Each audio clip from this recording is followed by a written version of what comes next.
Hello. I'm just seeing if this works right now. I am. Fuck.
Okay, what's up, guys? This is a progressive thinker here. Sorry about that. I just had some technical difficulties. Um, so, today, what I wanted to talk about, as you could probably see by the title, is Castro good, bad, or both? So, as you all know by now, Fidel Castro, the communist revolutionary who led Cuba from 1959 to 2008, died last week on Friday, November 25th, 2016. Now, this video is, uh, hold on, I'm just fixing my thing. It's not going to be an outright condemnation or an outright appraisal of Fidel Castro. So, I wanted to make this video, and I don't usually make videos, but I really wanted to make this because I'm just changing this. Hold up. Maybe I can expand this. Oh yeah, there we go. All right. Fuck. Wait. Hold up. Huh? All right, there we go. So the reason I wanted to make this video is because the reactions, what I've been seeing to his death, are just really pissing me off. I mean, mostly on the right, but a little on the left too. But I mean, just the outright lack of any knowledge about history among the right wing is it's pretty astonishing. But on the left too, there's a bit of seeing things through rosy-colored glasses on the left, whereas on the right it's, oh, he's Satan, he's Hitler, he's Stalin. So yeah, on the right for the past week, I've been seeing nonstop, just kind of unfair berating of Castro. Not that any criticism of him is unfair, but the kind of criticism he's getting. Right wingers are comparing Castro to Hitler, to Stalin, to every other terrible, like the worst dictators you could think of, Pol Pot. That's just absolutely absurd. Those dictators are on like an entirely different plane. Conversely, on the left, even among some liberals, Andrea Mitchell on MSNBC too, have been praising him. Um, I've seen a lot of praise for him on the left, and either a timidness to own up to the bad things he did, or just outright praising the bad things he did, which is something liberals don't do. But the Marxist Leninists, they might do that. They might say, oh, the people he executed deserve to die, blah blah blah. So I'm going to address the right wingers first because they're definitely less aware of facts, in my opinion. So Castro was not Hitler or Stalin. I mean, I've seen this comparison. It's bullshit. It's totally separate things. It's like saying that it's like saying India is a democracy and then saying and grouping it into the same category as like America or like England. Like, yeah, they're both democracies. Which one is actually effectively a democracy? Well, you could argue that the United States. You'd argue that the United States and the UK actually aren't. But in which country are you more likely to actually be represented by your government? If you're, say, a poor person, if you're an average person, the United States or the UK, or India? Probably the United States or the UK. So just like the same thing with Cuba and other dictatorships. In Cuba, you're not going to have ethnic genocides. It's a little bit of a difference between Hitler and Castro. It's a fucking ridiculous comparison. But yeah, so Castro was the longest serving non-royal national leader in history. It's not like there were any elections against him. The guy was not held accountable for anything, for the good things he did, for the bad things he did. So, he was a dictator. He didn't exterminate entire ethnic groups, nor did he attempt to, like Hitler did. And he also did not kill 80% of, the Central Committee of the Communist Party like Stalin did. He didn't basically execute all of his allies. Now, Stalin didn't execute all of his allies, but he executed most of them. So, yeah, I'll say it again. Castro was not Hitler or Stalin. Castro did not kill millions of people. We're talking about a few hundred, a few thousand, probably less than 1,000 if we're talking about outright executions. Let's start off with the fact that right wingers typically ignore in this discussion which is the context that Castro emerged out of. So they call him, oh, okay, he's a tyrant, he's a bloodthirsty monster, he ruined Cuba. So it's like, okay, he ruined Cuba, so Cuba must have been nicer before he came to power, right? See, no. If you talk about history, that's they just fucking what? They just don't know what to say because they don't know what they're talking about. Most of them. I don't want to generalize all of them, but most of them, a Fox News conservative does not know about Cuba's history. And if they do, they're not going to actually talk about it because they're paid to fucking lie and fearmonger. So before Castro came to power, there was a tin pot dictator named Fulgencio Batista. Now, this guy had been the national leader of Cuba twice. Once in the 1940s, where he was actually somewhat of a leftist. He actually wasn't a terrible leader. He was allied with, the communists in Cuba. And again in the 1950s, after he led a military coup in 1952, where he reoriented his direction, he became a right-wing puppet dictator of the United States. He allowed the U.S. to basically rob the country's resources. He sold them out to private companies. He did extrajudicial executions of political dissidents. He destroyed the trade unions. He jailed the socialists. Under his rule, there was massive income inequality. He basically did everything that Castro did and more. And when I say there's massive income inequality, it's not like the poor was doing all right and the rich was just doing like immensely just wonderful. No, like the poor were doing terribly. The rich were living in mansions, going to casinos, fucking prostitutes with their American mafiosos, and screwing over the poor and everyone else. So yeah, the guy Castro overthrew was not a saint. In fact, he was probably worse than Castro. Now, not only did Castro not come out of a liberal democracy, not only did he emerge out of a liberal democracy, not only did he not emerge out of a liberal democracy, his government was basically forced into adopting a Marxist-Leninist system of government. If you don't know what a Marxist-Leninist system of government, it's basically what everyone tells you what communist countries had, the types of political economic systems. The Communist Party is the sole political party in power. There's a centrally planned command economy where all the property is nationalized. And so throughout the 1960s, Castro adopted this style of governance, this system, rather. So After Batista's coup in 1952, 7 years before Castro came to power, he was an activist lawyer. He was a nationalist, and he tried to oust Batista's dictatorship, and rightly so, through litigation.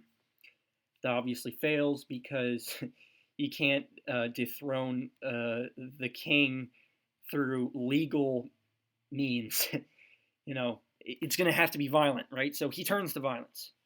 Logically, he turns to violence. There's not going to be a peaceful ousting of this military dictator, right? It's not going to happen. So he turns to revolutionary methods.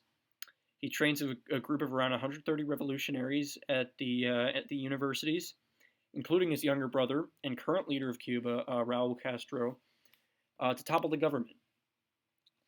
And rightly so. In 1953, they try and storm the Moncada barracks. They fail. Most of the revolutionaries are killed. But Fidel and Raul survive, and they're arrested. Um, this is while they were in jail. Castro. This is his famous "History will absolve me" speech. He gives that speech when defending himself in court. But eventually, he gets released on amnesty. Him and his brother get released on amnesty in 1955, and so, understandably, they're even more pissed off at the government now. So they escape to Mexico to find other revolutionaries to topple Batista's dictatorship. This is where Fidel and Raul meet up with the Argentine Marxist revolutionary Che Guevara and other revolutionaries, nationalists, anarchists, Marxists. Long story short, they board the Granma, which was a yacht, and go to Cuba. They fight a guerrilla war in the Sierra Maestra Mountains against the government. They get the people on their side. They got Ted Cruz's father, actually, something he probably wouldn't tell you. Ted Cruz's father fought for Fidel Castro in the revolution. He hates Castro now, but it's just kind of ironic because he's most conservative family, one of the most conservative families in this country. And, they get the people on their side, Fidel and the revolutionaries, and Guevara and Raul, and Camilo Cienfuegos and other revolutionaries. And they overthrow the unpopular dictator Batista on January 1st, 1959. So 1959, Castro and his revolutionaries are in charge. A moderate lawyer named Urrutia is de jure, he's, in name only, the prime minister. But really, Castro's in charge. And the government's ruling by decree. And Castro's putting Marxists like Guevara in positions of power everywhere. He puts Guevara in charge of the banking system. So Marxists have a good hold on power in Cuba. So Castro, from 1959 to 1961, did a lot of great things. They placed a cap on property ownership so that giant landlords couldn't control all of the land like they did before the revolution. Many smaller peasants got to own more land. Homes were constructed for the homeless. Child malnourishment was almost wiped out. Healthcare was nationalized and made free to the public. But he also did some controversial things. He executed hundreds of Patistanos, Batista henchmen, essentially. This was a very popular decision with the masses, with the proletariat, with the farmers. Because, the people, understandably, the people who weren't benefiting under Batista, the proletariat and the farmers, were angry. Understandably, they were very angry. But I'm not here, to argue about the morality of the killings. Essentially, many of the people Castro executed were henchmen of a dictator, and executions were popularly supported in the country. I'm not arguing it's justified, but I am arguing it's a significant detail to know so that you could differentiate the executions of a dictator's henchmen, with Stalin killing his own allies out of irrational paranoia, or Hitler trying to murder an entire ethnic group. So after Castro implements all these leftist policies, puts Marxists in charge, the United States is scared. This is the height of the Cold War. They're scared of communism. They're scared of socialism. They don't want socialism or communism 90 miles from Florida. But instead of, trying to come to like an agreement with the government, trying to negotiate, say, okay, you can nationalize these properties, because the Cuban government also started nationalizing American multinationals' property, the sugar refineries, etc. Instead of saying, okay, you can nationalize these things, don't nationalize these things. We'll give you money if you keep these things under private control. We'll give you money if you don't ally with the Soviet Union. We'll give you a Marshall Plan or something like that. That's what Castro had been advocating for in the 1950s. But no, they take the completely hostile approach. They start funding counter-revolutionaries against the Castro government.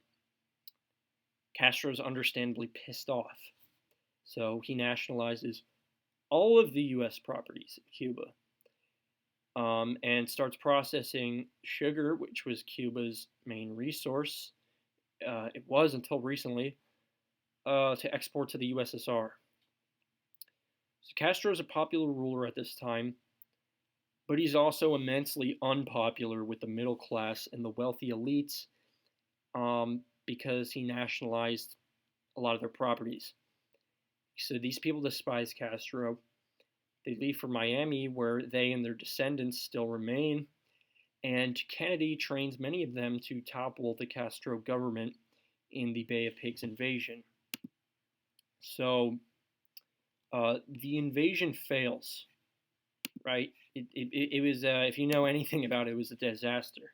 So the Castro, he has dissidents who are funded by the United States. It's a very fledgling revolution. They could lose what they've gained. There's people who are being funded by a superpower 90 miles from their shores to overthrow them, and they send thousands of men to go there to essentially declare war on the government to overthrow them. What is Castro supposed to do? Side with the United States? So at this time in history, it's virtually impossible to be independent. Most third world countries, even if they are independent, like like Tito in Yugoslavia, or like in Egypt with Gamal Abdel Nasser, they kind of either have to side still with the U.S. Or the Soviet Union. If they side with the U.S., they're either pressured into adopting liberal democracy or some kind of right-wing dictatorship that just shoots union members, so that the companies there don't have to deal with pesky workers wanting to have enough money to eat, or some tangential shit like that, right? If you don't side with the U.S., you're probably going to have to side with the USSR, and you're going to be pressured into adopting the Marxist-Leninist model. Now, I don't think Cuba had to necessarily become a socialist state if they weren't forced.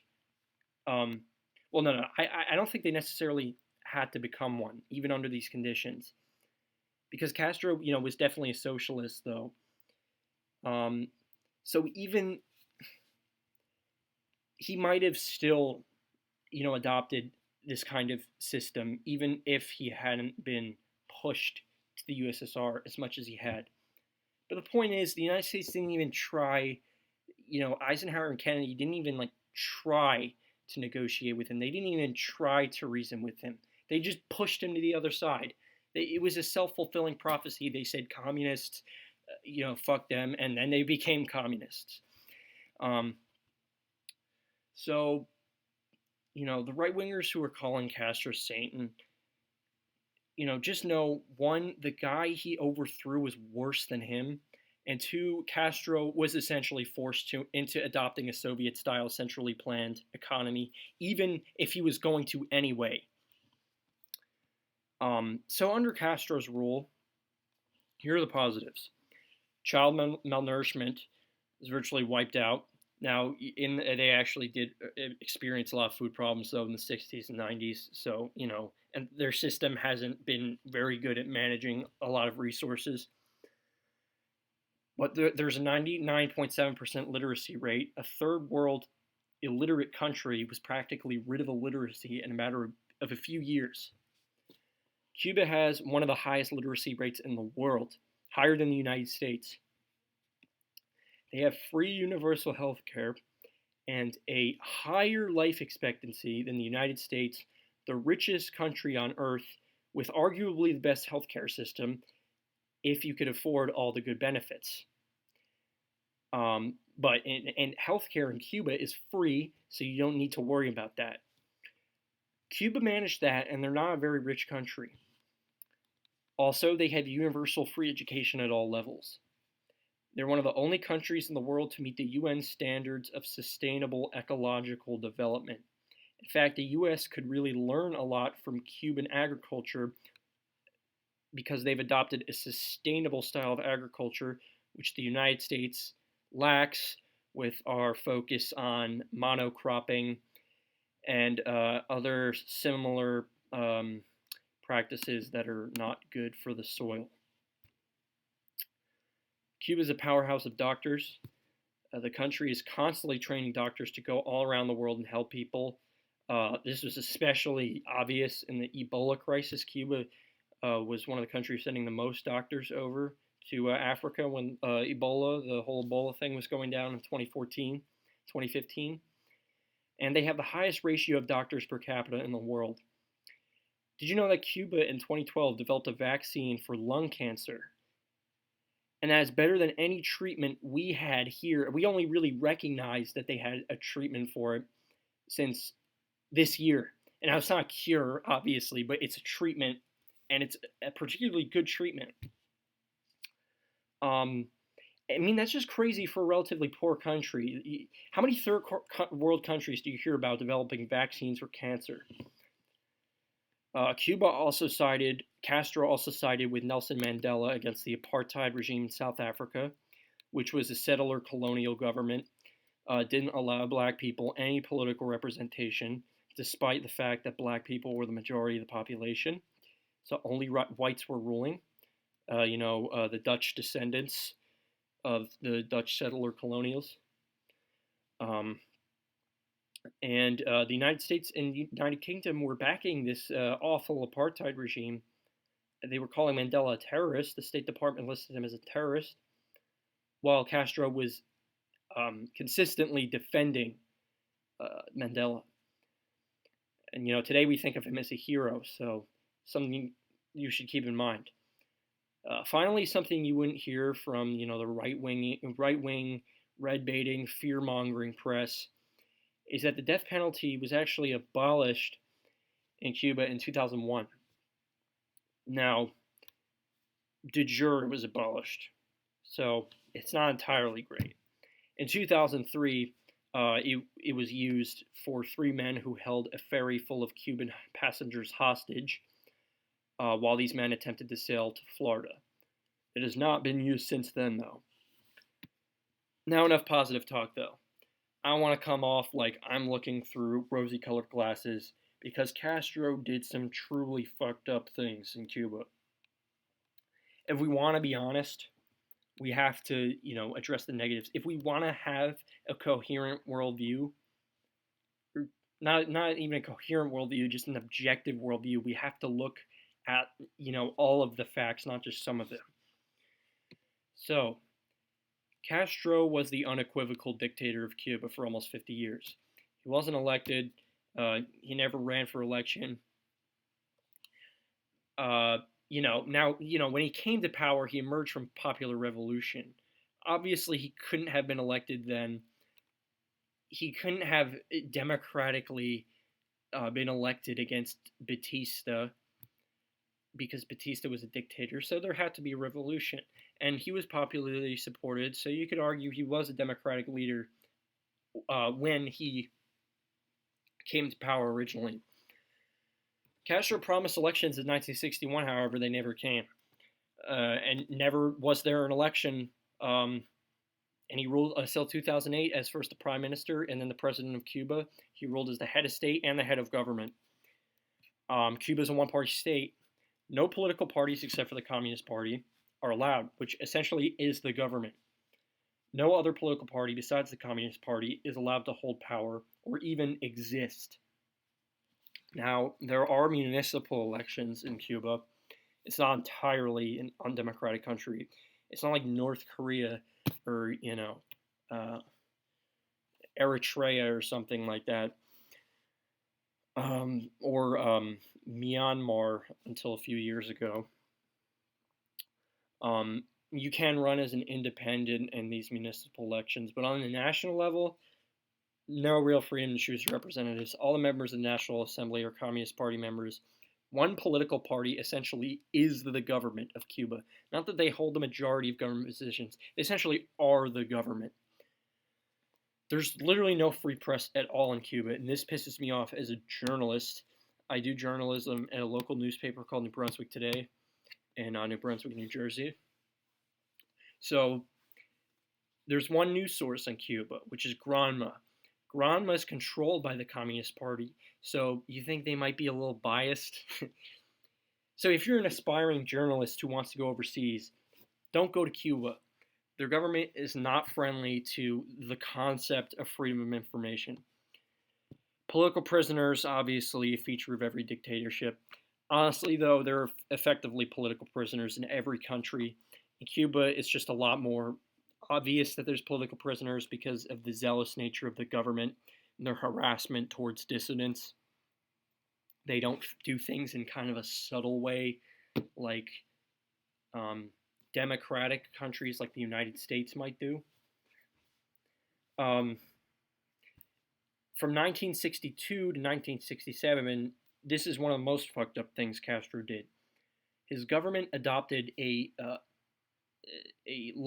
political line that was fomented by Stalin in the 1930s, which was that homosexuality was a bourgeois trait. It was a feature of the bourgeoisie. It was a deviant bourgeois mentality, which is very socially conservative almost position. He didn't just believe that. He put those beliefs into action by sending homosexuals to labor camps for 5 years. Because he associated homosexuality with capitalism, and so he put the gays in the camps. Eventually, he released them, but still he sent some to prisons anyway. The LGBT rights situation today is actually improving in Cuba, but it was terrible, abhorrent at certain points under Castro's regime. The pro-worker government also abolished one of the most important working class institutions, the trade union. There's only one trade union that is allowed in Cuba, which is the one that is controlled by the Communist Party. You can't, if you're a worker, you can't form a trade union and negotiate with the state managers. There are no trade unions. That's terrible. This is a lot of information, and I hope you don't get bored by all of this. I like talking about history, but me as a leftist, I think it's important we address these negatives. Because if you're a socialist, if you detest capitalism because of the amount of power that a small minority of people use in capitalism, which pits them against the vested interest of the public, if you're against the structural inequality in capitalism, if you're against the idea that a small minority could have so much power to oppress the bottom, if you truly believe those things, you cannot intellectually look at Castro's reign and say, yeah, that's a great socialist state. As a socialist who is for the abolition of money class state, how could you get behind a society that allows for so much power to be rested in the hands of a few? And you might say, well, those few people are communists. They're not, capitalist bosses. So therefore, they're using it in the interest of the workers.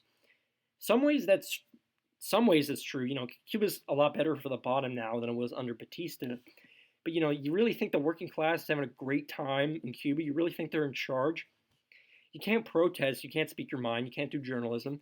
There's not much freedom of movement. I mean, until recently, you really couldn't leave Cuba, except for the few times Castro allowed for mass exoduses, which was essentially a tactic to get rid of his opponents. A lot of leftists might call me the usual, oh, you're a liberal, you're just utopian, you just believe in, you know, uh, class collaborationism and whatnot. But seriously, one good measurement to how functional society is if you can leave the country or not, if you could leave the society or not. If you can't leave, you think, oh, well, that's because it's so great, they don't need to leave. Why would they need a rule for people not to leave if it was so great that no one wanted to leave? Overall, Fidel will be remembered as one, a badass. He survived 638 assassination attempts, created a Marxist-Leninist state 90 miles from the home of capitalism, and smoked cigars for half his life, yet still managed to live until the age of 90. He will be remembered for the positive things he did, 2, and 3, he will be remembered by his adversaries, by a lot of people in Miami, as a tyrant. I think all these things are true. The truth is in black and white. Castro wasn't Hitler incarnate. He wasn't Jesus incarnate in guerrilla attire. He was a dictator who did good things and bad things. Cuba today has the highest human development index, or standard of living, essentially, in Latin America. Not in Latin America, sorry, in the Caribbean. It has a great healthcare and education system, even for an average country, especially for a third world country. It went from an illiterate barn to a post-industrial, ecologically sustainable modern society within a matter of a few decades. Not many, leaders could brag that they managed to do that to a society. Castro did. Cuba has the usual problems of communist governments: chronic shortages in food and basic goods like toiletries, stagnating infrastructure. In terms of freedom of speech, journalism, dissent, forget that. It's not North Korea, totally different plane than totalitarian societies, but it is a fairly repressive government that Castro has left as a legacy of his rule, as a legacy of his revolution. But I think overall Castro did more good than harm. And the reason I say Castro did more good than harm, though, is because this is something that's very important to me. He secured Cuba's independence. Despite being a third world country whose wealth was based entirely on the exploitation of multinational companies, 90 miles away from the biggest capitalist country on earth. That's an astonishing achievement. I would say virtually all of Latin America, except for maybe the big economic powerhouses like Argentina or Chile or Brazil, and except somewhat for the countries like Bolivia or Ecuador that have nationalized their energy resources, that all these countries are reliant on the United States. And especially when Cuba had the revolution, they were completely reliant on the United States. They were ruled by puppets of the United States. They had no sovereignty whatsoever. Cuba is not. Cuba has sovereignty. And they didn't have sovereignty before Castro. They used to be exploited very much by U.S. multinationals who robbed their resources. The communists told them to go fuck off. And that's a great thing. If you're a nationalist, if you're someone who supports self-determination, that's a great thing. Castro essentially, he led the anti-imperialist movement in Latin America. He gave people all around Latin America the strength to tell the United States, who had been exploiting them, who had been dominating them, who hadn't allowed them to be independent, to say, go fuck yourselves. He's one of the main people instrumental in the Bolivarian movement, which has had countries like Venezuela and Bolivia and Ecuador and Nicaragua not so much, stand up to the United States. So and the sense of self-determination, that is what I think makes Castro a great leader. His courage in doing that, and the positive effects that have come from that determination to fight for countries that don't have independence. So, enough talk about Castro. Finally, I want to talk about Cuba today. So, they're ruled by Raul Castro now. He is the president. Still single party communist dictatorship. That's the legacy that Castro left behind. I'd say they have three paths right now, and this is something I heard from Slavoj Žižek. It's something I agree with. They have three paths ahead of them. Either they go the fully Stalinist way, they, completely outlaw freedom of thought. They, they completely isolate themselves from the rest of the world. And, the Communist Party and, their cadres unquestionably remain in power and put themselves in positions of godlike power. I hope to God that doesn't happen. The second option, which I think could be equally disastrous, is that they become a Western liberal democracy. Say, why is that equally disastrous? Well, for a country like that, who is a lot poorer than, the United States, who's a model they would be adopting, becoming a Western liberal democracy means selling off, privatizing everything. It means selling it to U.S. companies, means the U.S. companies are going to come in, they're going to exploit the fuck out of the people, the wages are going to dip, the social services are going to be cut because,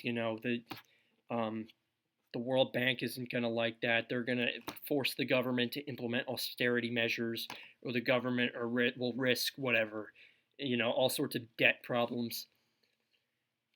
They will lose their independence entirely if they become a Western liberal democracy. The third option they have is they can gradually approach some kind of social democratic system that may have to remain authoritarian. Some arrangement where the essential social utilities are still controlled by the government, but small-scale capitalism is legalized. Free markets are allowed to exist at a small and medium-scale level, but the communists remain in power. It's not that not the choices. I don't think any of these choices are great, but the third one, in my opinion, is the best choice. Because that'll be the choice that increases the standard of living the most. The other two would probably both decrease the standard of living, probably allow effectively, it would keep the country stable like it is, and it would keep them independent. So it would almost be kind of like a Chinese or Vietnamese route if they did that. I'd prefer if it was more controlled, but that's essentially, they'd be following a kind of like Deng Xiaoping type of model. So tell me what you think in the comments. Thanks for watching. I hope you guys have a good night.